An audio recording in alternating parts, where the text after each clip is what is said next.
Right, so Rambo, you were just telling me about FIFA and the PlayStation games and how you got to basically put in your real money.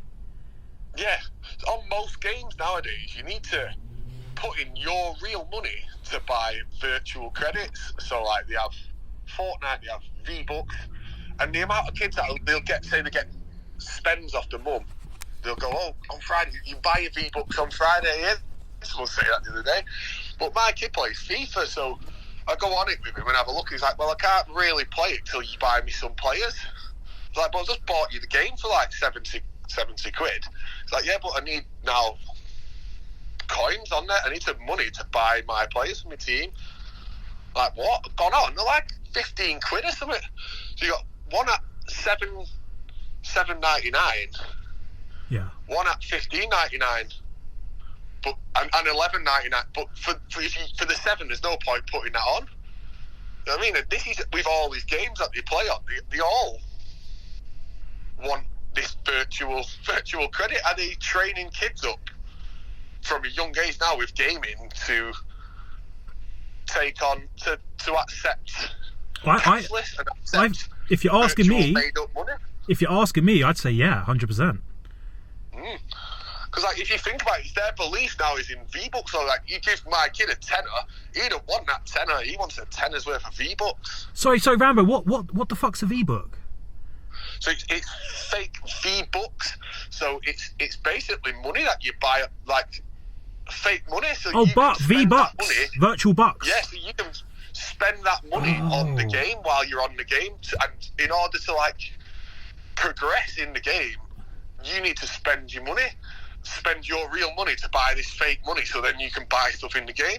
Same with FIFA. Right. So you will say, my lad, he'd go on FIFA there now, and he can't win a game because people have put money on to have a better team than him. So then he now he either won't play the game because if I don't give him the money for it, or now and again I'll give him a tenner to put on, and he'll buy a load of players for his team in order just to be able to play against other people.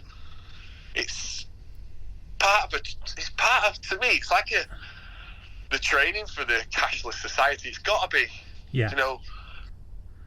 Well, I don't know many gaming people, but from what I hear, a lot of people that play like Call of Duty and stuff, it's like a job. They go in and they do a shift. Yeah, so I've got a younger brother, and he does Twitch streaming, doing Call of Duty, and he will go work all day. Yeah. Go sleep or whatever, and set his alarm to wake up at a certain time of the night in order to play, and people watch and watch him play. Yeah. And it's just mad, and it's his job. So his job is to get up the rankings. You know, he's always trying to get up the rankings, and in the end, it all means nothing, doesn't it? But and also another side of the gaming side of things is it's conditioning you now. Like, so somebody sent me a picture of a video. It was actually a video of Messi in the tunnel walking out onto the pitch in the game that they played the other day. I can't remember who they played, but they won. And it 100% to me looked like a computer game. It looked like a better so we got the PS5 out now. I reckon it was like a PS6. Yeah. Do you know what I mean? Like, it's like the next step in graphics. So it's training your eyes, when you think about it, to accept. If you're a hardcore gamer, like, which most kids are into games, they're easily conditioned for the fakeness on TV, do you know, as they get older. So say you're in a war zone now, you're playing Call of Duty and you're young. As you get older and you're showing Ukraine on the TV, and it's all the same graphics, you see that as real. You know, there's no crossover. You can't differentiate. You know, like the graphics and real life, because that's all how you see it anyway. You know, it goes for like the same thing of like, as an example now, like, we all believe we know what a plane in a building and exploding looks like. We have that image in our heads. Like, they will feel like they know what a hand grenade looks like and when it goes off and stuff, because they've done it on COD. But did they really know? You know what I mean? Yeah.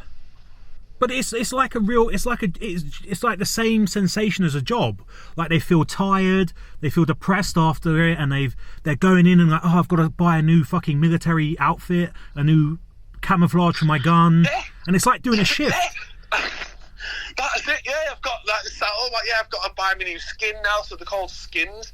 So this is a big thing on the V-Bucks that I don't understand. It's they're paying like £10 for this outfit for their character that they don't even see. They only see the gun in his hand. Yeah. It's the other people that see your clothes that you've got on.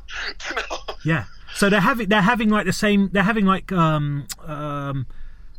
appearance issues over a virtual character they don't even see. They're worried about the image of a character they don't even see. That's not even real.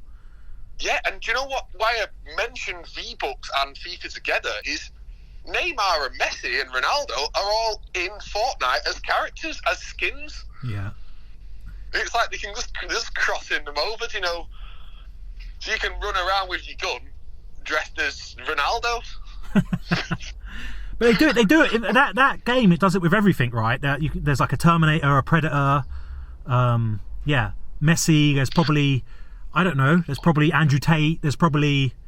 Yeah, well, Andrew Tate, they made him a GTA character of Andrew Tate, don't they? And all the kids are doing that now. That's like a viral little thing that on YouTube. It comes up in shorts on my thing of the Andrew Tate GTA version. This is incredible times, isn't it? We're living in. It really is. I was always growing up. I was always a gamer until I got to like some point in my life where I was like, "What am I doing? Yeah, like I'm just wasting my time here." Do you know what I mean? Like, but for me, Rambo. Saying that, I'm still very, very good at FIFA. Are you? So anyone who's listening, fancies a game of FIFA, hit me up. What's your name? Have you got like a PlayStation account or whatever? Yeah, so my son has his little PlayStation account and he plays against other people, but you say he can't play unless he's paying to buy the players. Otherwise, he's just playing with. They give you like a bunch of players to play with at the beginning. But how do people find you, Rambo, to play you? Like, do they put in Rambo Seek the Truth? It automatically links you up to people. I don't know how it does it. You can connect locally or globally. So I could be playing people in Spain sometimes, you know. I just sit over his shoulder and watch him speaking to these people. Sometimes they can't speak English. It could be anywhere. Then other times you will see our town name as the team name. So they're obviously very local to us, you know. Mate, I'll tell you a little story. Yeah, when I was on a train in Ukraine, there was a young guy, and I could see he somehow knew I spoke English. And he was gagging to speak English to me. And I spoke English with him for about, 7 hours. And I was like, where, you speak really good English. Where did you learn how to speak English? He told me from playing online shooting games. Yeah. He learnt to speak English through playing PlayStation games, Xbox games or whatever. Yeah. That's mad, isn't it? Yeah, it feels like everything. Like, do you have them virtual headsets now? Have you had a go on one of them before? Virtual headset, like the VR. Only the cheap one where you put like your Samsung in a bit of plastic. In there.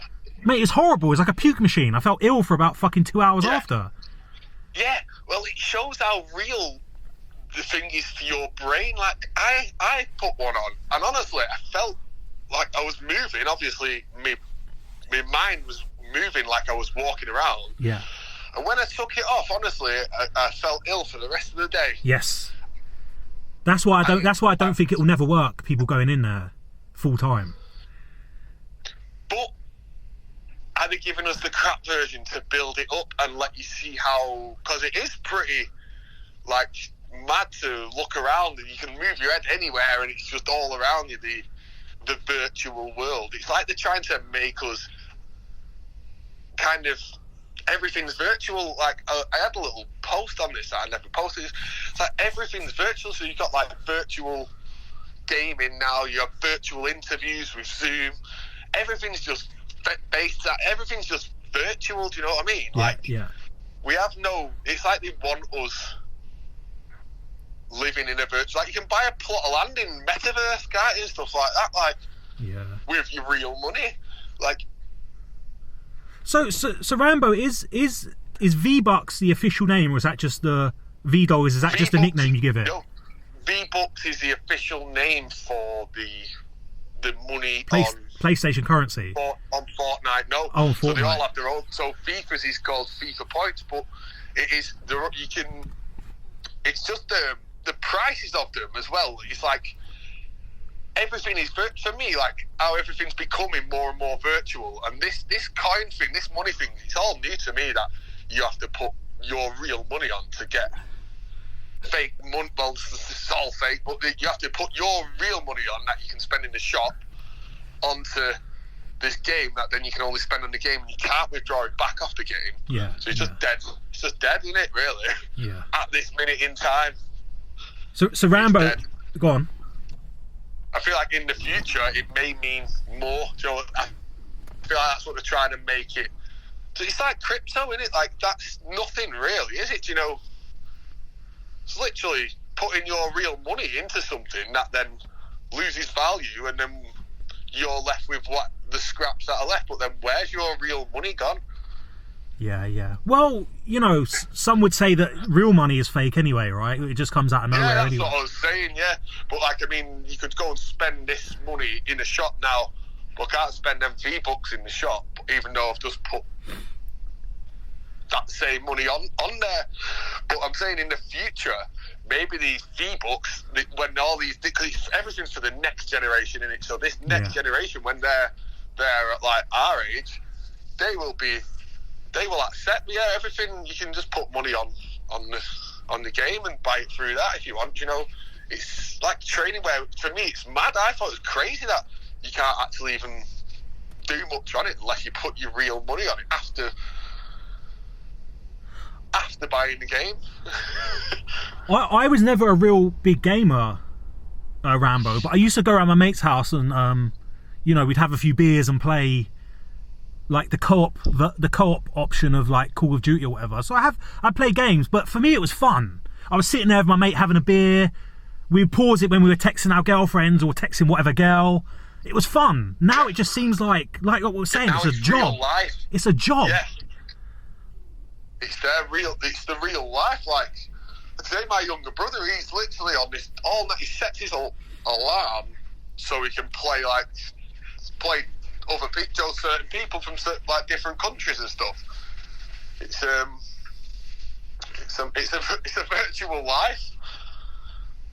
That's how it seems sometimes, Let me throw a few things at you, Rambo, and see what you think.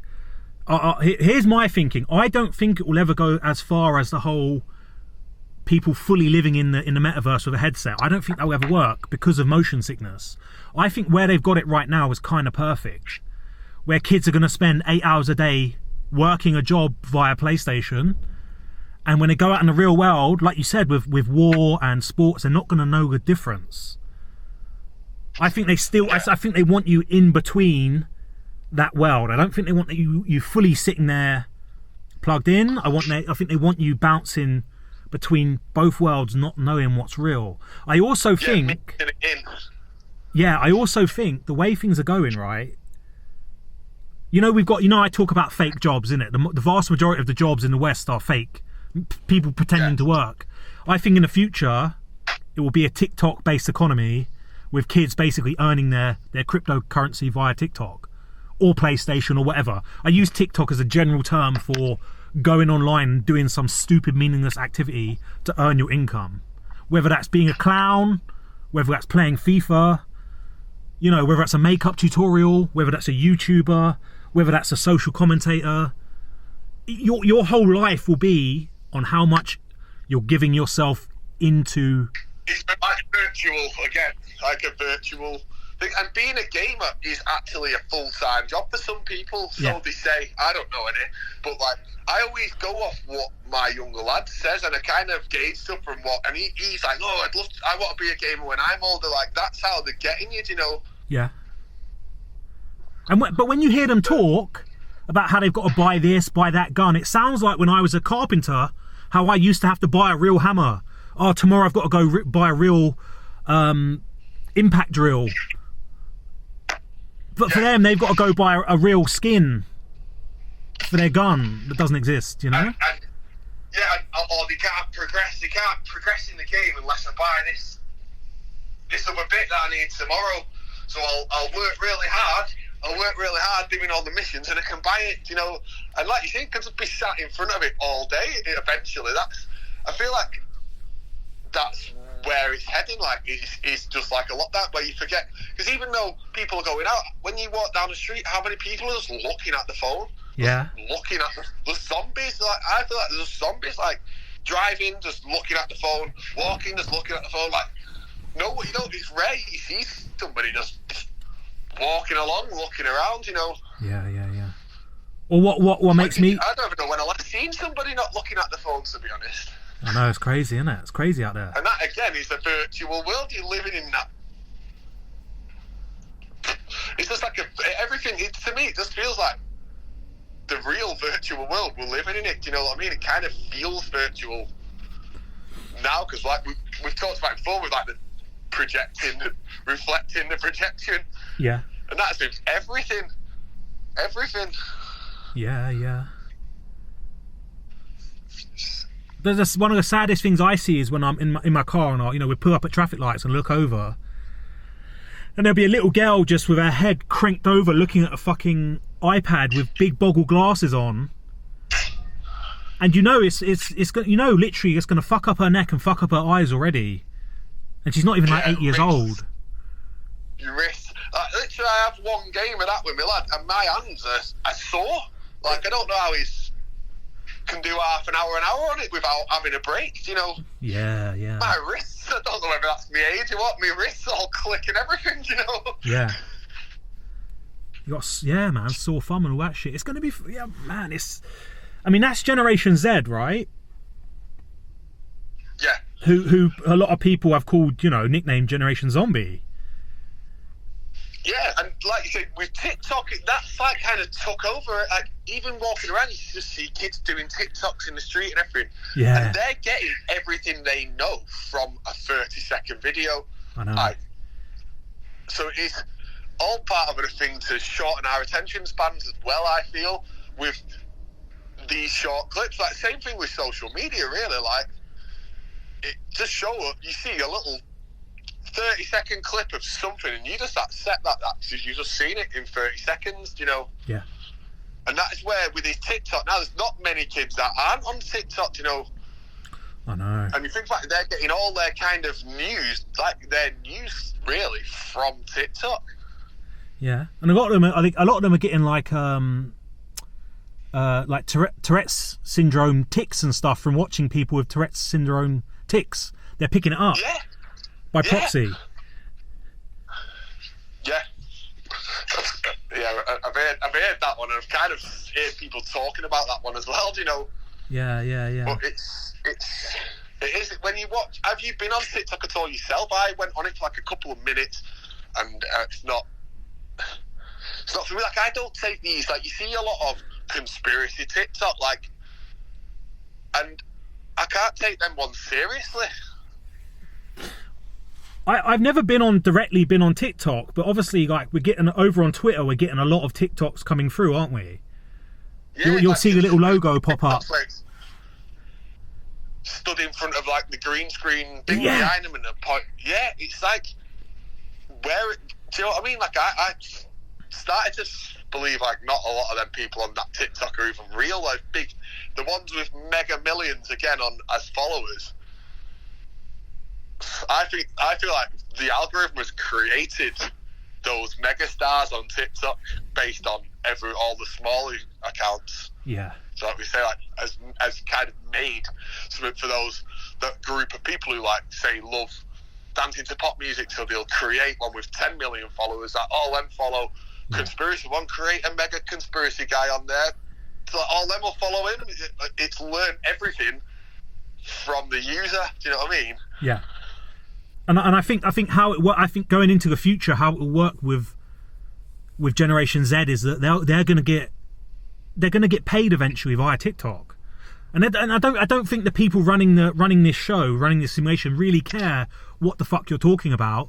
As long as you're putting content on TikTok, you'll get an income, and it might be something stupid like 20 quid, For some people, it might be 200 quid a week, whatever. As long as they want you, they want you on in some form or another, YouTube, TikTok, Twitter, whatever. And they don't give a fuck what you're talking about, whether you're doing a stupid dance, whether you're sprouting conspiracy theories, whether you're following the line, because it's all tracking, isn't it? It's all tracking. Yeah. It's all voluntary. You're voluntarily putting yourself on there. Nobody's holding a gun to your head. You're voluntarily putting your face on there, putting your voice on there. But most importantly, you're giving your time and attention to the god of TikTok. Yes. And the same with us with Twitter. Like, do you ever get times where you go on Twitter and it drains the life out of you? All the time. I have it where I look at it and just think, wow, what am I doing? Yeah. Sometimes it burns my brain out. Like, and I'm seeing the same shit over and over. It's just like, you know. Yeah. Like, and everyone. It's like doom and gloom on there, isn't it? You know. Yeah. It's mentally tiring sometimes just have a scroll. Yeah. But think about it. We're prime examples of that. We're making pennies, right, on Patreon, but we're still getting rewarded for the time we're giving to Twitter. Yeah. Even though we might think we're doing good and we're freeing people up and that, in many ways, I'm starting to double check. I'm starting to double think this and think, shit, am I now a fucking TikTok employee? Like, well, yeah, it's a good way to look at it. And kind of, without people going on there and posting stuff, they haven't actually got a platform. Yeah.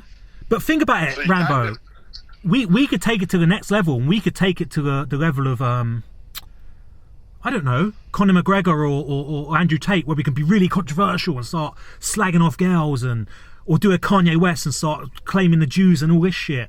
Our income will go up and up and up and up and up. We'll get more and more reward for the more crazy and outrageous we become, right? yeah. Yeah, but I still feel like somewhere along the line you need that push from, like, so Andrew Tate, he's one that just seems to be coming up. So when he, like you said to me, like he just came out of nowhere, but everyone's talking as though he's just always been around. Yeah. And when I first seen him, he was talking of a three phase plan. Yeah. And he was telling you, he was pretty much telling you. And so his first plan was to come out all controversial, phase 1. Phase 2 is to get banned. Phase 3 is to come back bigger than ever. Yeah. And that's exactly what they've done with him. Like, everyone knows who he is, don't they? Like, everybody. Yeah. And I don't feel like if we done the same stuff or just come up with something just like that, like, we wouldn't get pushed that much because we're not. I don't know, Rambo. I think in the bloodline or whatever it may be. And I get what you're saying, and they only really need one Andrew Tate. I don't need about 20. Yeah, but I think you could definitely elevate yourself up there, if you know what I'm saying. Oh yeah, by saying really controversial stuff. Like, there's a few that I see on Twitter that are popping up now that are posting controversial stuff, and I think that you could do that if you wanted to, but then if you believe it, then that's you, yeah. But it's one of them. What we're kind of true to who we are, on there. And that's why we only get pennies.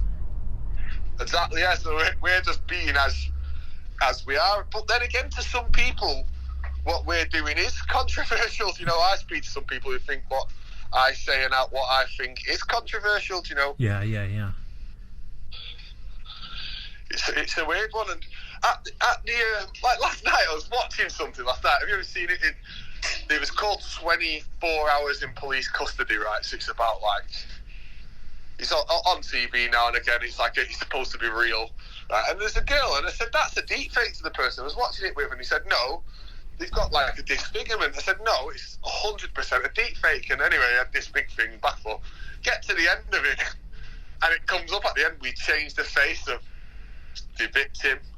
So it was a deep fake all along. Really? But the person who I was watching it with all along through the TV programme was saying it was a disfigurement. Yeah. So it shows that, say they didn't declare that at the end, that person would have left that TV programme thinking they've just seen somebody with just a weird glitching disfigurement in the face. Yeah.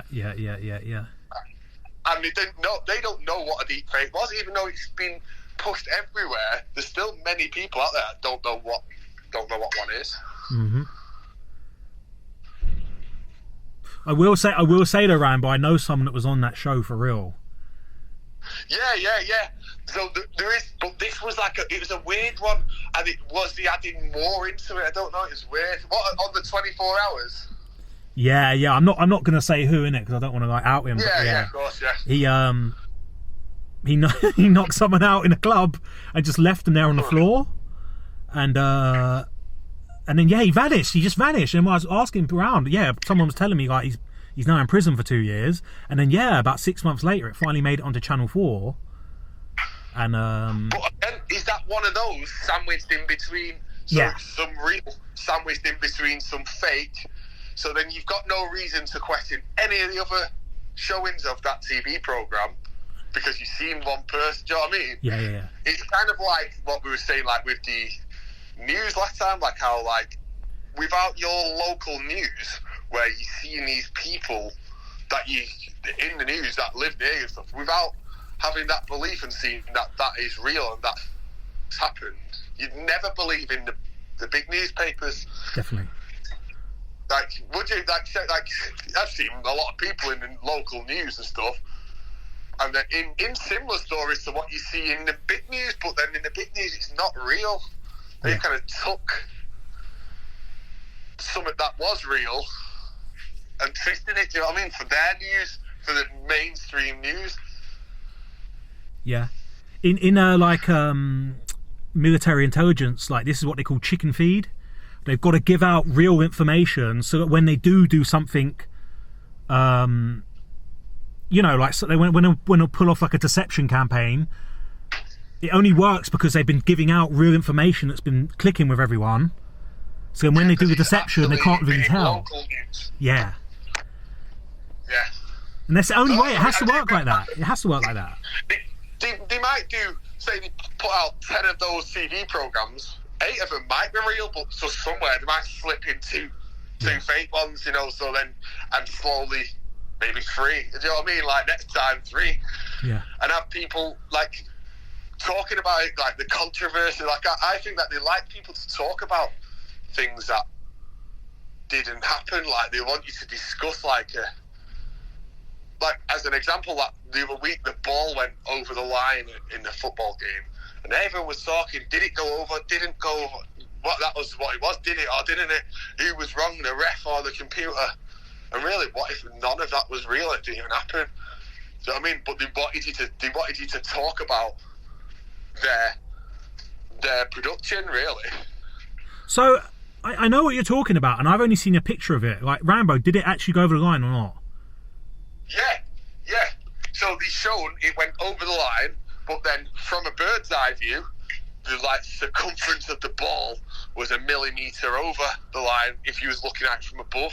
So if you was looking at it from side and you was watching the game, it looked well over the line. But if you had a view from above, the curve of the ball was over the line.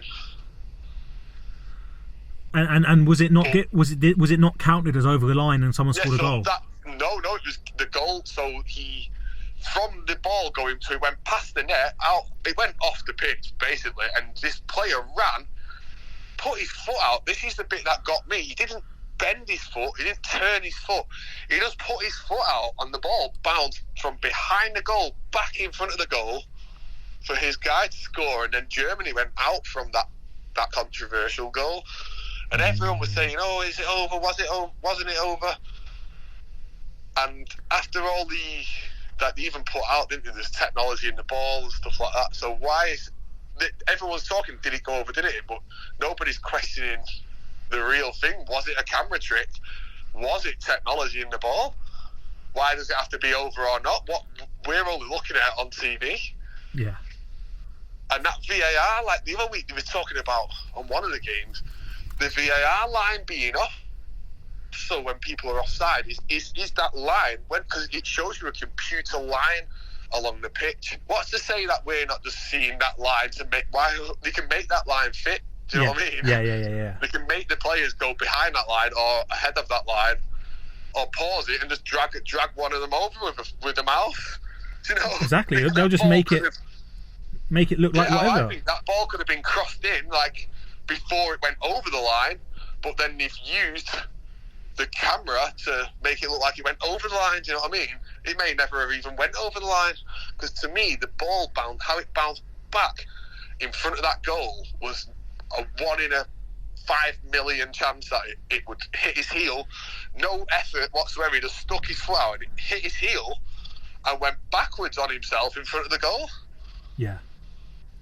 Like, for his guy to score, it's just like there's no way he could have twisted his foot in any way. I put it on slow motion on my story on Instagram, and honestly, I've watched it hundreds of times, and I can't see how the ball would have hit it took a bounce, so it kind of hit his heel, and it took a bounce, and went over to his thing. But the same bounce happened in USA versus Netherlands game.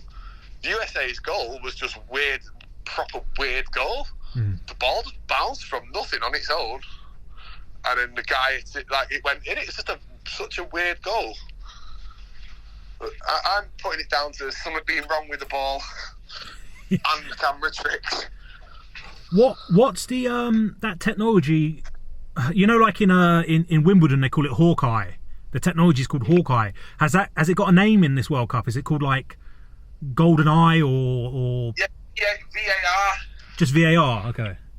VAR, yeah.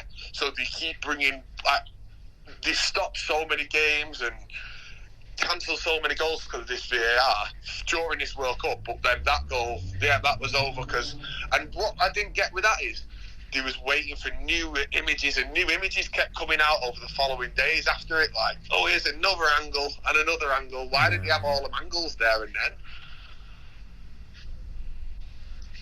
You know, it's the point in having all this technology, but you can't get the angle until a couple of days after the game.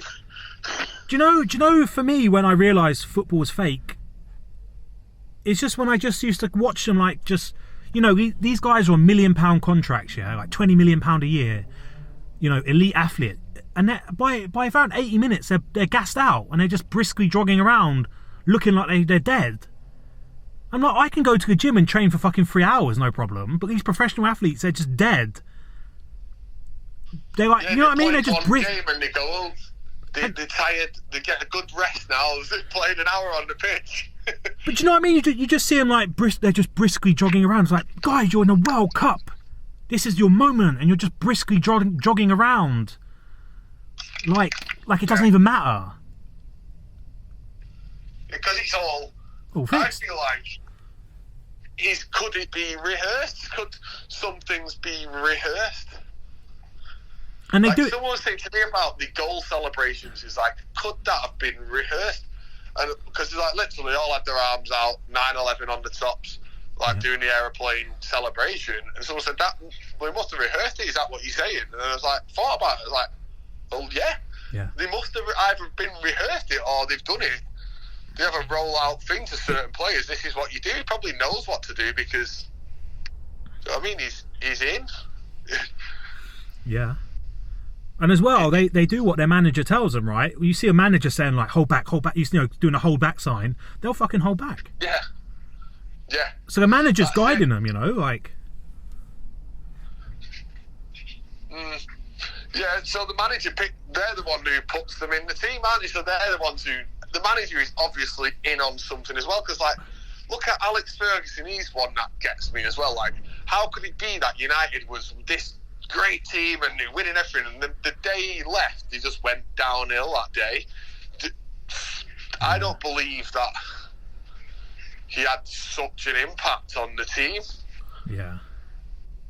Because where I found football was fake was when I came across all these numbers and the Munich disaster. The Munich disaster being fake was my turning point for me. So I was like, wow, what are the chances of all these 33s and the clock set to 3:03 and on this Munich disaster, and it happened to be on the same day of the Queen's birthday.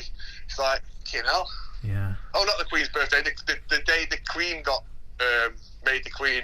Really? 6th of Feb. Yeah. So the day the Queen got made the Queen, which was the 6th of February, was it 1953. The Munich disaster then was in 6th of February 1958. Ah. There's that same day, and then was it? What was weird is then it happened in Munich, and then United won the treble. And I remember where it was. We was all watching it on the front of my house in 1999. We had this big screen outside. I was all watching this United play Munich, where the Munich crash had happened. One sec, I'll just get the date up properly. But you get what I'm saying though about these professional athletes just briskly jogging around. Yeah. Yeah. It's like they're not.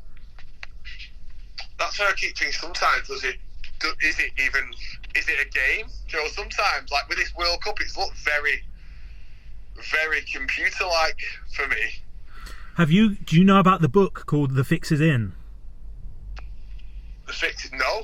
Oh, we found the ideal Christmas gift for Rambo.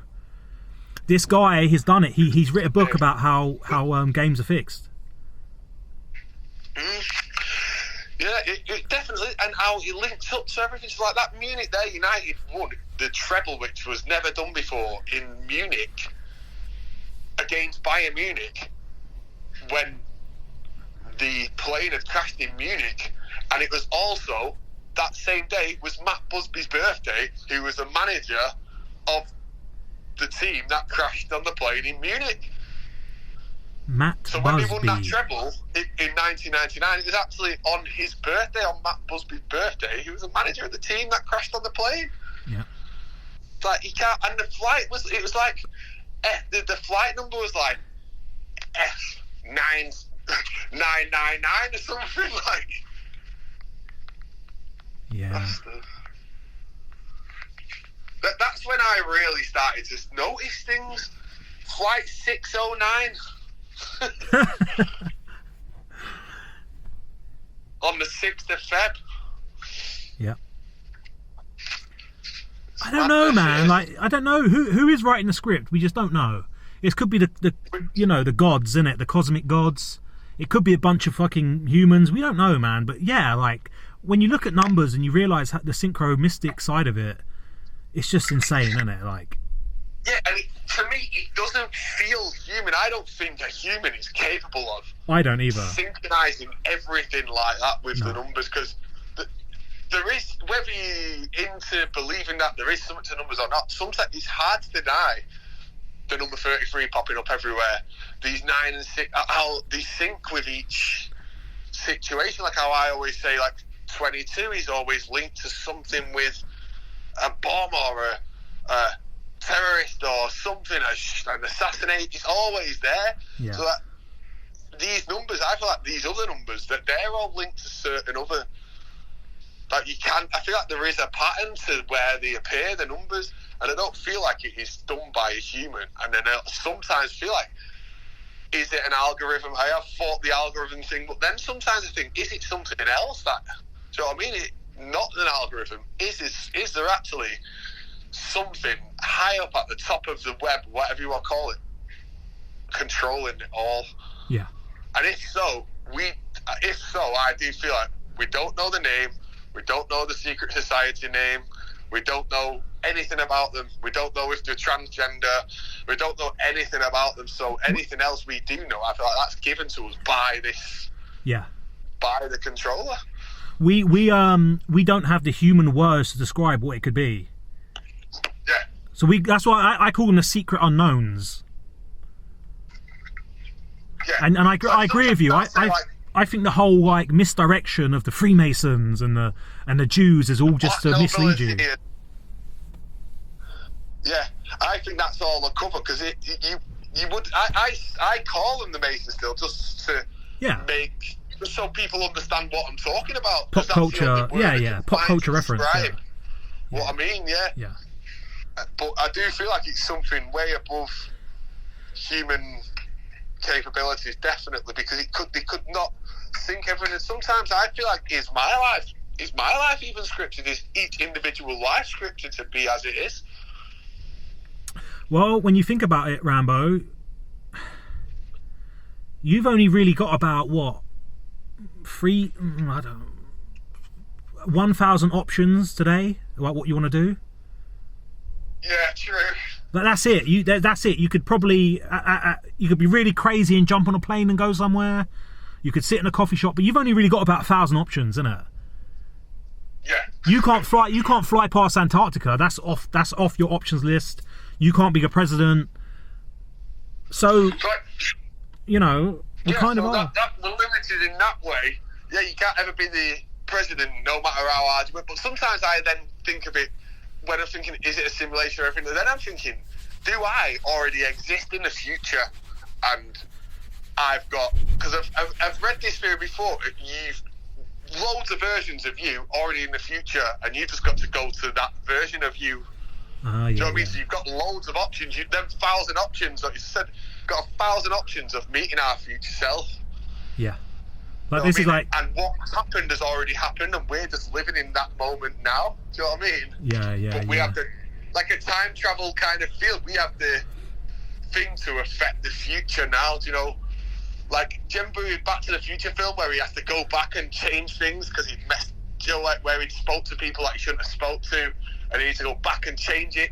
Yeah. For his future self to make his future life. Yeah. That's what I'm kind of getting at. Like, I don't know if I'm finding the right words for it, but yeah, like, so there's like, I sometimes picture like 1,000 of me all hand out like this way, but that path has already been chosen by this version of me. Do you know what I mean? Yeah, this is subconsciously, I'm already heading to that future version of me, and maybe the other versions out there showing me different options, like do this and you could end up this way. Do you know what I mean? You could end up in a whole, I don't know, I sometimes get deep with myself thinking of what it is, simulation, control. Do you know what I mean? So the synchronicities of numbers and all sorts of stuff is just too much sometimes for it to be just natural occurring. Yeah. Like, for we didn't it's before we were recording, but we were just talking about Marcus Rashford, and a book magically appeared in front of you. Of Marcus Rashford, yeah. What are the chances of that? I don't have that. That's not my book. Like, who's reading that book in this house? I don't know, but it's there. Yeah. The Marcus Rashford book. But yeah, so like, I sometimes think is something from the future coming here to manipulate us now. That's why it's not necessarily scripted. They already know what's happened, so they can change it and know how to control it. You know? Yeah, and I get you. This is like the multiverse. This is what they call the multiverse theory, where, you know, everything everywhere all at once, and you're everything. You are the president. You are, but yeah, it all depends what line you go down to get there. Every turn you take today can lead you somewhere, or lead you not somewhere. Yeah, I know exactly what you're talking about. Yeah. It's one of them things that hurts your brains when you're trying to. Like, do you know what got me thinking a little bit? Like, do you know the Terminator 2 movie? Everyone's seen that. Yeah, great film. Yeah. So he comes from 2030, from the future, to change the future, doesn't he? So he comes back to get John Connor to stop him from getting killed. The robots. Yeah, to stop him from getting killed, so he can then in the future change the future. Like, so they come from the future, and it just got me thinking. Like, I don't even know where the Terminator thought come. I think it was on, and I seen it just on like the listing or whatever. Like, and it just made me think, oh yeah, 2030, and it was like basically the end of the world in 2030, wasn't it? That was what it was in that movie. Like, fuck, man, you know, that could be that could be what happens. Yeah, and it comes from, that's what I'm trying to think, like a timeline. So he's like, like there's another version of you on another timeline now in the future that can change, that you can change now. Like you're going that way regardless. You know what I mean? That's where it's not scripted. It's like a time travel thing rather than a script, and it's already happened. Like you said it a while ago. Have you already died? Oh yeah. You said that, like it's kind of that kind of thought to it. Yeah. Mate, I love all this. Deep on that, have you already died? That is deep on that one. Yeah. Mate, I don't really talk about it a lot because I know it scares people. But yeah, I'm pretty sure I died in 2020. And that's how my life has gone so mad now, isn't it? Because now I'm dead. All the consequences that you would have when you're alive don't matter now. That's how I can go to Ukraine and just fly through it and come back, and you know what I'm saying? And I do. But still, what I've noticed, like, since my, like, whatever you want to call it, awakening or whatever, I'm not worried about anything. I have no worries. Yeah. Like, nothing affects me. Like, I would always be worrying like this, and it just comes to you. Say you're like, we've said this, say you're on your last 20 quid. You come across 20 quid somehow. Yeah. Do you know what I mean? Like, to get you through it. Do you know, like, things like that. It just kind of all works out in the end. Yeah. Like, where I think worried about it just makes more problems, doesn't it? Well, but it's all in your head, isn't it? I remember once, Rambo. I remember I was working back in construction, and I had a metal ladder, and the metal ladder clipped a wire hanging out, and it was live, and all sparks came out and stuff, and I was fine. And an electrician came running over, going, "Oh, sorry, mate, I thought I was disconnected." And he was saying, like, "How are you?" He was like shocked that I was still alive, right? Because I should have got, blown across the room. And I look back at it now and think that's probably because I'm already fucking dead. It's a deep thought, but I get it. But not in a bad. It's not in a bad. People don't get. You get it, but most people find that very scary. But it's like no. We're already dead, so you've got to stop worrying about dying because you kind of already are dead, or you're going to go there anyway. So you might as well start having a bit of fun with life, innit? Instead of worrying about fucking Putin's going to drop a bomb on your head, or coronavirus is going to get you. Start enjoying your life and go and chat up that girl you want to chat up, or quit your shit job, innit? Leave your fucking arsehole relationship. Yeah, just go for it. That's it.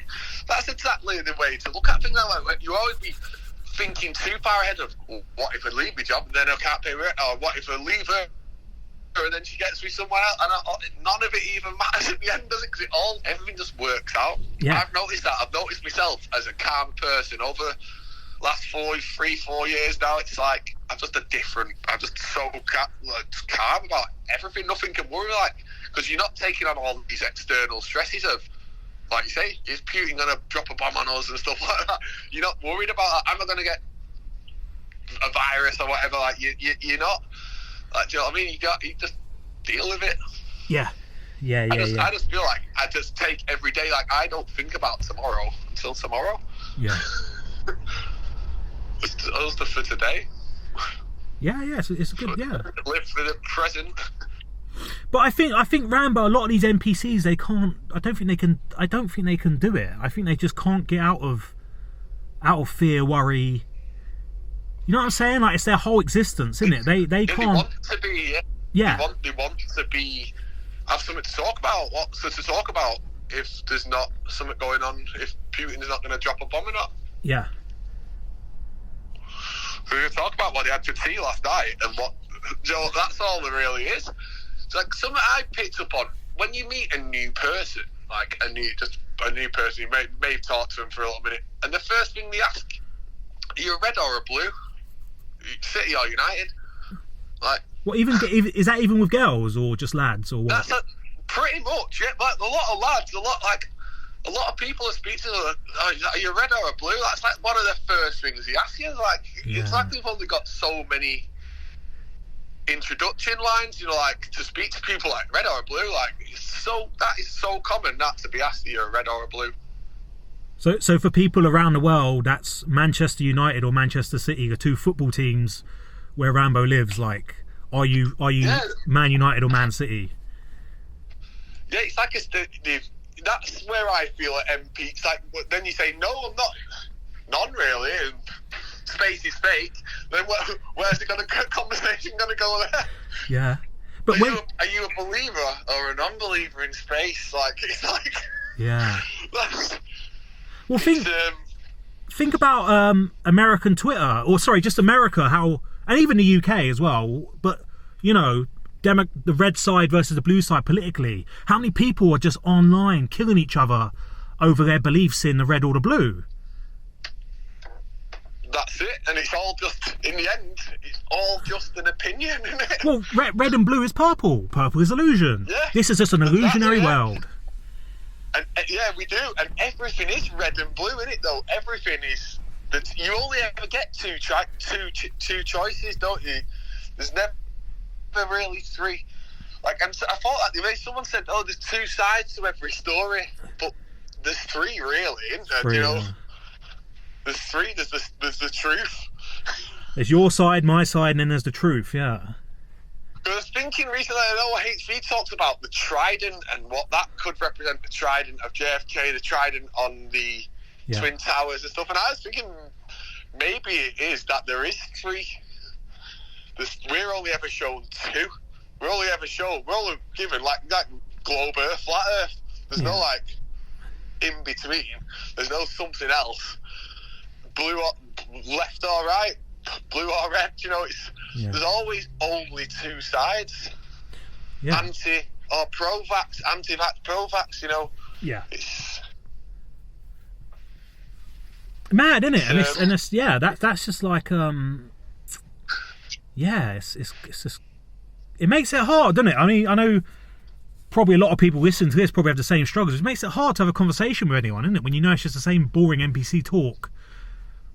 And sometimes you can use it for your own thing, because you can just say you can. I feel like I can talk this football stuff because I'm watching it for different reasons. Yeah. I'm not watching it to have any energy of who's going to win.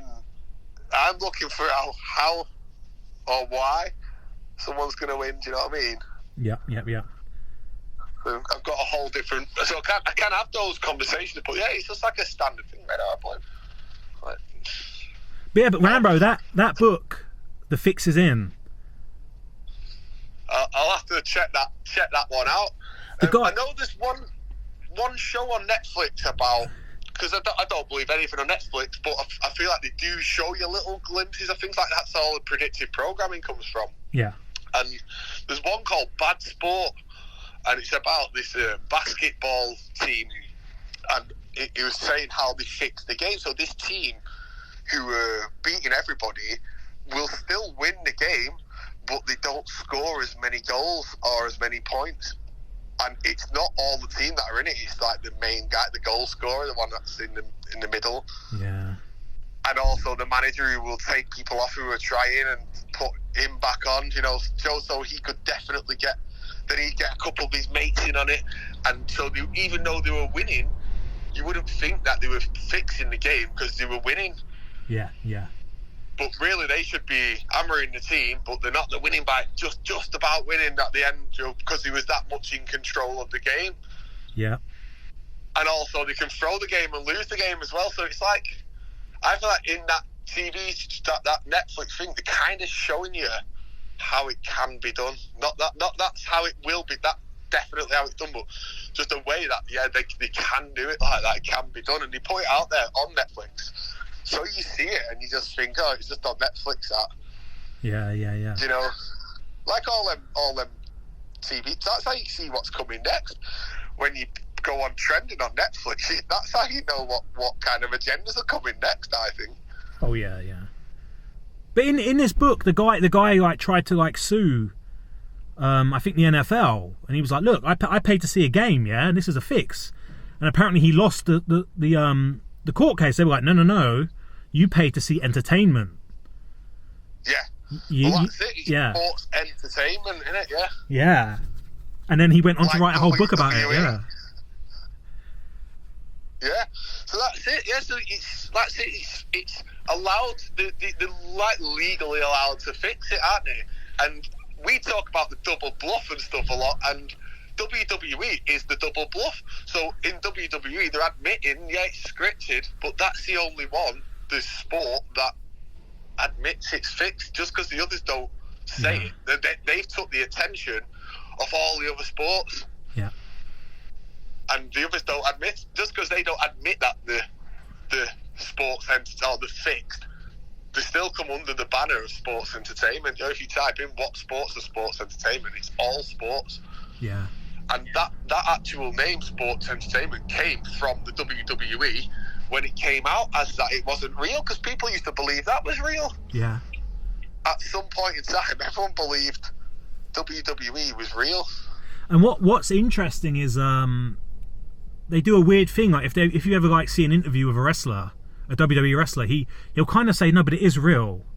Like, we really are getting thrown into a table. We really are. It's real, but scripted. Yeah. But that's it though, isn't it? That sums up everything. Yeah, it's real. Like this again, this with me in Ukraine. Yeah, it's real. Yes, there's a real guy in a real tank sitting in a field. It's very real for him. But it's scripted. The outcome is already decided. It's all LARPing. But you know what? What stuck with me from a kid? So with it all being scripted, and then what we just saying, then but it's real, and real things happen. Do you remember Owen Hart? Do you remember who Owen Hart is? Yeah, he fell out the roof. So they brought him in on a rope or something, and the rope snapped, and the TV switched, the screen went blank, and apparently he died. But that's all part of the show. That's a double bluff again. Yeah, it adds in that. See, he was risky. He was willing to risk going up there. So he scripted it. But he's tried to fly in on a rope, and the harness come off or whatever it was. Now, it's the double bluff. Everything is the double bluff in it. Like, they give you one thing on one side and say, "Oh, this is how it is," then show you the truth, and another. Do you know what I mean? Yeah. Like, it's. Man, am I remembering this correctly? Wasn't there like didn't there used to be like an advert within the WWE where it was like the WWE wrestlers going all serious for a second, going, "Look, guys, we know this is entertainment, but this is dangerous. Don't be doing this at home. We're trained professionals. We know what we're doing. Yeah, don't try this at home." Yeah, do you remember that? And as soon as you see that, you just grab your little brother and do it. Honestly, that was like. Don't try this. Always like on Twitter when you see them things like, "Don't click on this sensitive content." Looking opening it, see what it is. So in a human thing that you can't help, you have to just do what they say don't do. Yeah. And they use that. Have you noticed as well when with sports? They use that with gambling. So like you'll be watching a football match, for instance, and it'll come up anti-gambling advert. Gambling is bad and all this stuff. But it's like a reverse psychology on you to just. Yeah. You'll see that. Some people see that and go, right, I'm gonna have a gamble on that now.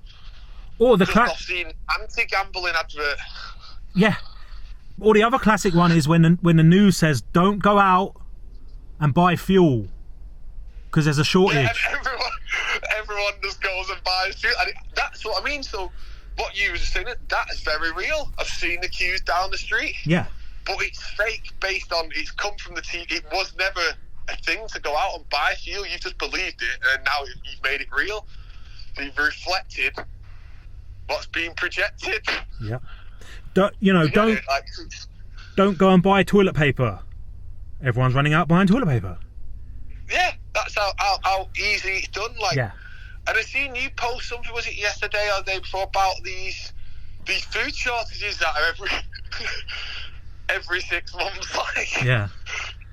Like the amount since I've been on Twitter, that's been a thing. Like, go and buy pasta and tins of tuna. Go and buy them all out. Like, people are going out and doing that though. Do you know? I know. So I think I told you last time. I know a guy that's got piles of pasta in his house. Like, I conspiracy Twitter for a day and ended up going and buy out Lidl of all the pasta. Unfortunately, the truth for conspiracy community are just as NPC as the normies, you know? Yeah. They just believe any old shit. They do. And what do you think of them cards? I was in them at one point, and then now I'm like, they're just all fake as well. There's been made, you know, the Illuminati cards. Oh yeah. Well, there's the original game was quite interesting, but now it's just hundreds more have been added on, right? A card pops up for everything now. Yeah. Doesn't it? Like, a new card pops up all the time. Yeah. Like, and if you look online for that game, it's about 500 quid to buy. Is it really? Yeah, it's like ridiculously priced. I think you buy the cards individually as well. Yeah, the original pack was only like 128 cards or something like that, and that was quite good. But then when it becomes 500 cards, and then it becomes, in my opinion, gematria. You've gone from numerology, which is quite accurate, to now you've gone gematria, and now it's just shit. What was that? Yeah. When you first find gematria, you're like, hey, what's that? And then all of a sudden you're thinking, hey, everything equals the number if you want it to. You know, Yeah. if you want it to, you can find something to match that. Sometimes you can add the in there to make it fit, like. Yeah. Like, but yeah, I've noticed that you can make it fit, can't you? Just make it fit, you can make. And the same with them cards. It's always current events that are popping up on them. And I've not seen any physical card myself. I've always seen these like screenshots or posts or whatever from a Google image of these cards, where it'll say like what a picture of Trump or whatever on it. You know, who knows? Like who played that game back when was it 94, 95? Can anyone remember using that Trump card in that game? Weird, isn't it? Yeah. Where it has a picture of literally Donald Trump on it. Yeah. I feel it's all being made for us now. Like, and with us being online, everything's built for us to find. Everything's there. Everything's put there for us to find. There'll be stuff there now that doesn't exist at this moment in time, but in the future, when we're looking back, a new character is on the scene, and we're looking at the history, and we see everything he's done in the past and when he was in the news years ago and stuff like that. Like Epstein's one. Who's searching that guy before they made him viral? People built whole history online for us to find. They left a paper trail, like a little trail for us to follow and find and reach the dark caves of the dungeon and all that. Yeah, it's a game, isn't it? It's an online game. It's an online game. We're all playing COD in another way. Yeah. You know, we're all taking part in a virtual world where we started off on this call now. Like, we're all taking part in that virtual world, down these rabbit holes and whatever it may be. And you see Elon Musk had a picture of a rabbit emoji today. Yeah. So what's your thoughts on it? They're going to tie him to QAnon or something, do you reckon? Well, I think that they're making him the trust in it, getting people's trust in him. That is like I feel like they're doing, and I think with these blue ticks, it's kind of one of them where if you want to use social media in the future, you're going to have to upload your ID. I think this is just the baby steps of it, that you're going to consent to it, and if enough people consent to it, then the people who haven't consented it are now the minority, and the majority real. Yeah. All right, you need one of these if you want to be like everyone else. Like, you've got to use our site. Majority of our users now have blue ticks that they pay for. If you want one of them, come on it. Or you might even say in the future, they're free now. All you need to do is upload your passport to Twitter, and on you go. I think he's like bringing in like digital money, He's like, and his new phones. He's talking about bringing a new phone out as well. That's funny, isn't it? Because Apple's going to shit, isn't it, at the moment? Like apparently there's riots and stuff at the Apple Foxconn factory, which is very convenient. If Apple goes down and magically there's a Tesla phone or whatever, a Starlink phone or whatever the fuck it's going to be called, yeah, that'd be very convenient, I think. Yes, I feel like that's what they're using him for, but they're putting him, I think they're trying to get everyone's trust in him. Because what I don't get as well with this conspiracy Twitter, I've seen someone go, oh, space is fake, and then the next thing, yes, thanks Elon Musk for giving us free speech, the same person, and like... Yeah. He's either faking space, or he's not. Like, you can't say he's faking space, and then he's also giving you free speech at the same time. Well, people are cherry picking, aren't they? Cherry picking what they want to believe in, like, you know. Yeah, that's why, Les, I believe in nothing. Everything's fake. Literally, everything's fake. I mean, I think it's gonna, the pendulum's gonna swing the other way. Where we've had about 10 years of the whole woke thing and rainbow flags and that. I think at some point it will swing back to a conservative way when it'll be Christians and marriage and, and that'll keep everyone busy for another fucking 20 years and then back and forth in this stupid game, isn't it? It's always that positive and negative, isn't it? So, blue and red. Battery, I always feel like we're like a battery. Like, you have to give us loads of negative, charge us up once that, boom, give the positive. Yeah. back and forth. But like, did you ever watch that Jeremy Vine? He was talking about that Elon Musk the other day. So Jeremy Vine is, for anyone listening, it's like a talk show where you call in, people call in, and it's like a proper, like, what you say, a lefty thing where you do it to get people mad, really. Yeah. And he's talking about Elon Musk and should you leave Twitter for him taking over, and you have people call in and like, yeah, I've left because of him and all this stuff. Like, really? Yeah, it's just mad. I've actually rang it a few times to get on there myself. And did you? Did it? Didn't get through. If you got through, Rambo, here's how it would be. And say you just wanted to talk about Elon Musk, they would go, so here's Rambo, and we hear you're a far-right conspiracy theorist who hates black people. Rambo, what have you got to say? That's how they'd introduce me. Yeah. And before you get to actually talk about anything, you'd be there defending yourself, and then they'd probably put the phone down on you, and then the next call will be the fake person that's like, oh, I left Twitter because I'm scared of Elon Musk and the rainbow flags and Yeah, that's exactly how they do it. Here is the far-right conspiracy theorist. Because if you believe in anything else other than, they just label you far-right, don't they? No matter what. That's just the go-to thing, far-right or flat earther. Yeah. That's where I'm not thinking with the flat earth, because it's just, I'm not saying it's not, because I don't believe in the globe, but then I also feel like it's not 100%, yeah, it's definitely flat. Yeah. Like, you kind of giving a side, you are pitting against another side straight away, you know. And some people who do the flat earth are very, like, passionate and get angry about it, don't they? Yeah. For even suggesting it could just be, it could be a square. Yeah. Do you know what I mean? Who knows? Then that's it, isn't it? At the end, yet again, they're now in the trap of dedicating their life to something and getting angry about it. They should have just be like, yeah, I don't care if people believe me or not. I think it's flat. Let's move on. Let's go and live life. Yeah. Yeah, and I get where they're coming from with it, because I've been there with the Epstein stuff back in the day. Like, I used to feel like that was 100%. Like now I'm like,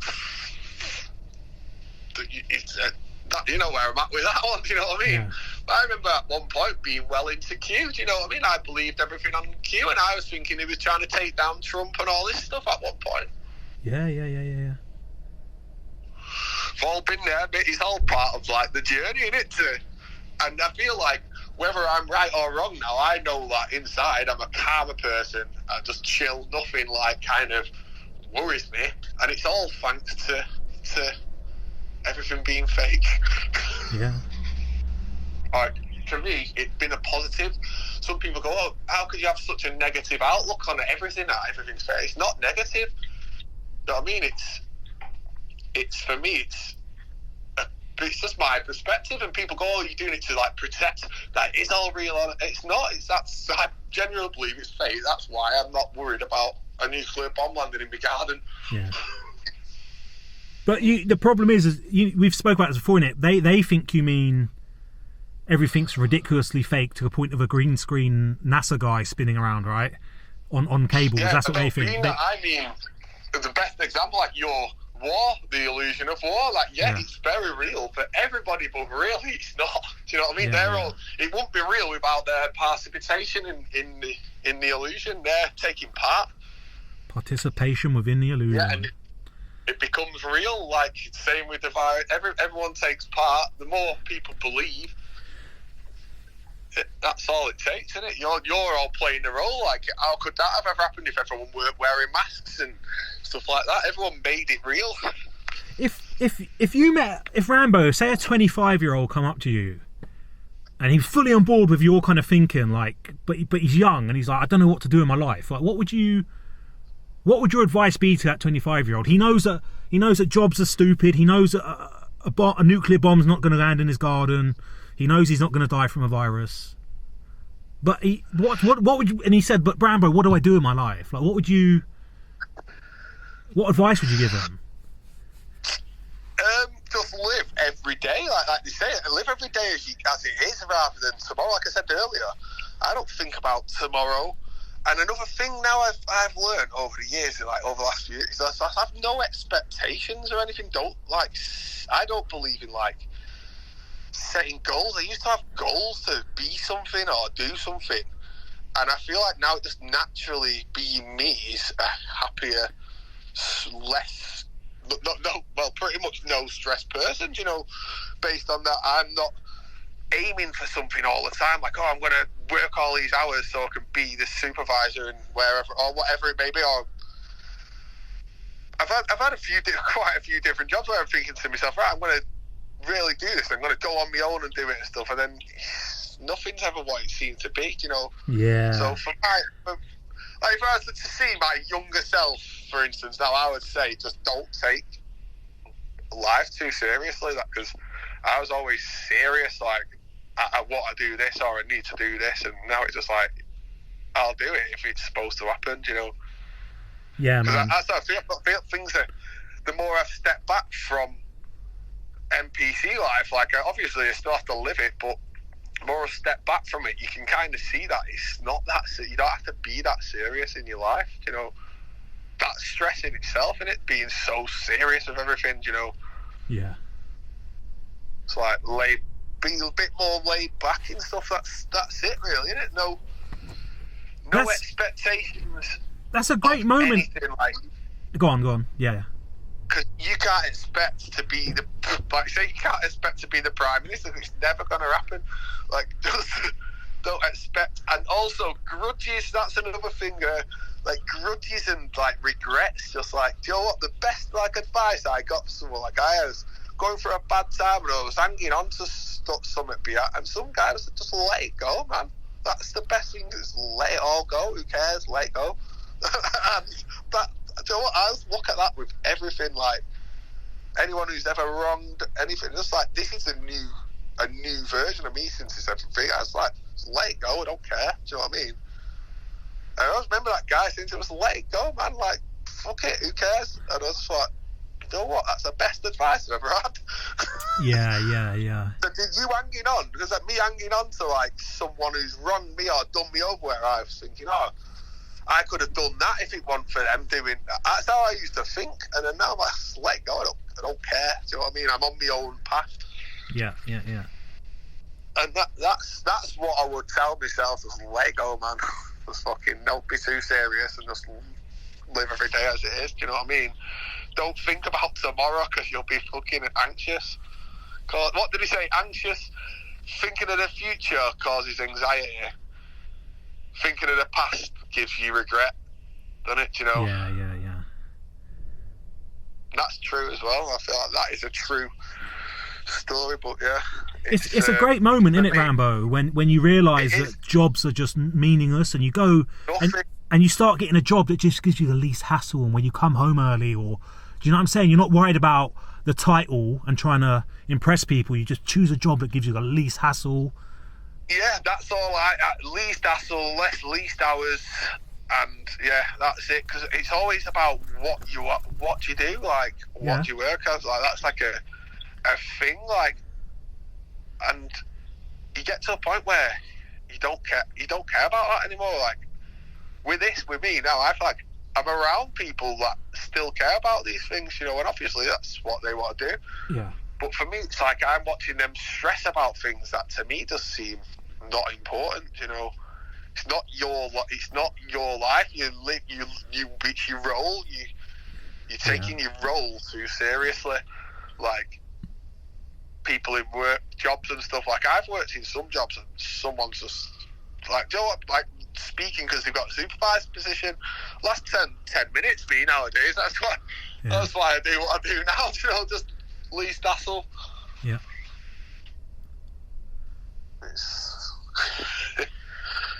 It's been a wild ride, this waking up thing, and I'm not gonna lie, when it first started happening and I started thinking like, wow, all that's you shit's fake as well, what the fuck, and I went through a bad, like, not a bad, was it bad, it was just like, it's a bit like gut wrenching, like, you know, it's harder than you think. It's like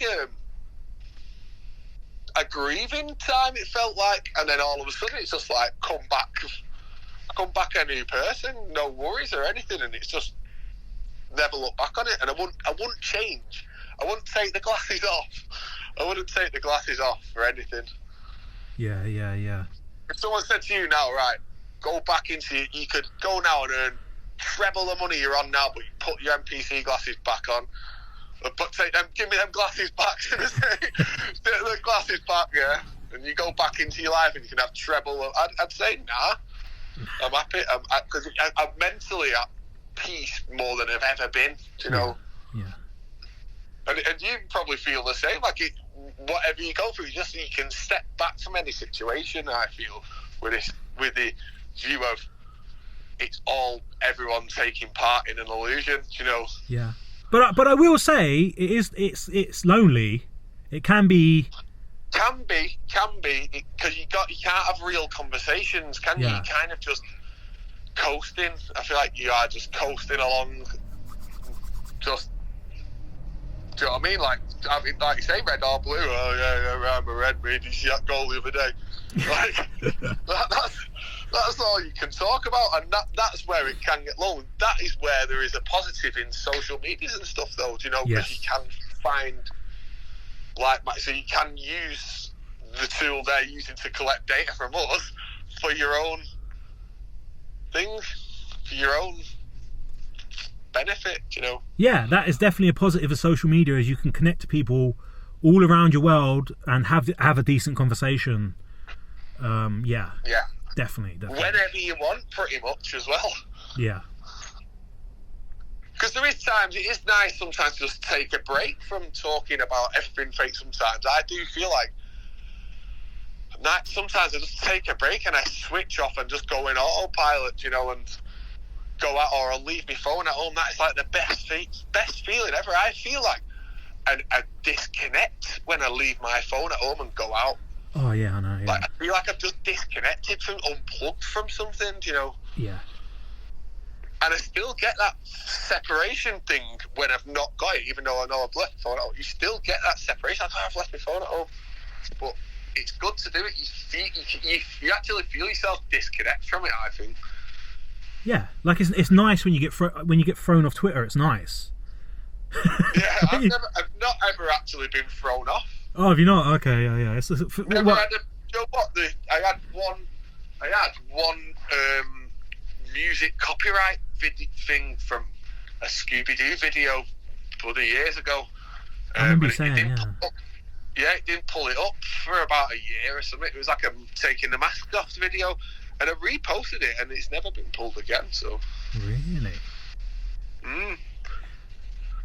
So did you see the last one? Now, did you see Meghan and Harry and Meghan documentaries come out? I've only seen little photos and clips, but what have you seen it? I watched the first episode.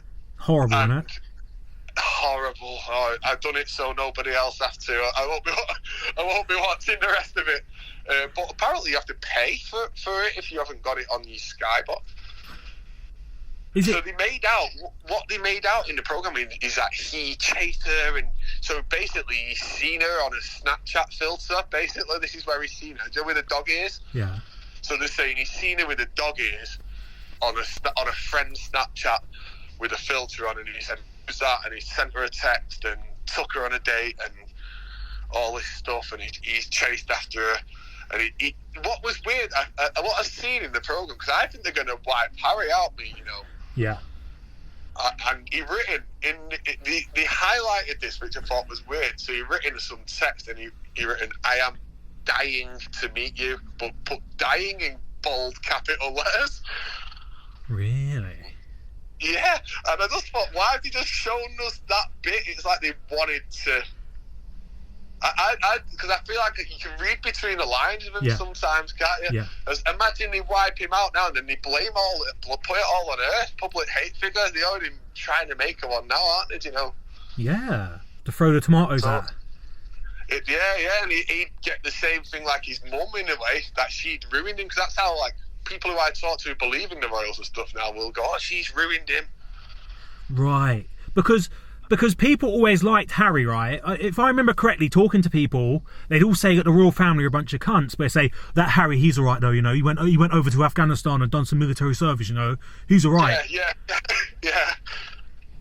So people kind of like him. They think he's a bit more. They think he's a bit more real and a bit more grounded because he went to Afghanistan with a rifle. And do you remember there was like all this nonsense about they've got to keep it secret what regiment he's with, you know, because the Taliban are trying to hunt him down and all these bollocks.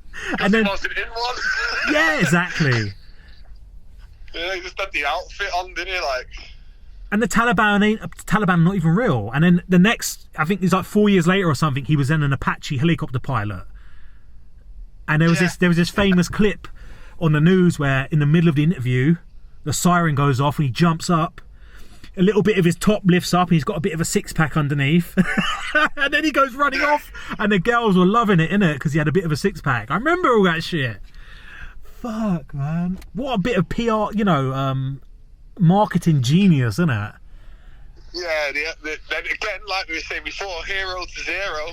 Yeah, now he's a zero, isn't it? Now he's just a cop. He's a cop. Yeah, he's a zero at the minute, but they show us all the time how quick they can turn the public's opinion round on these people all the time, you know? Yeah. All right, mate, what are you saying? We've been recording an hour and 20. Should we call it quits on this one? Yeah, call it. Yeah, chat again soon, Les. Nice one, man. I'm going to end the recording now.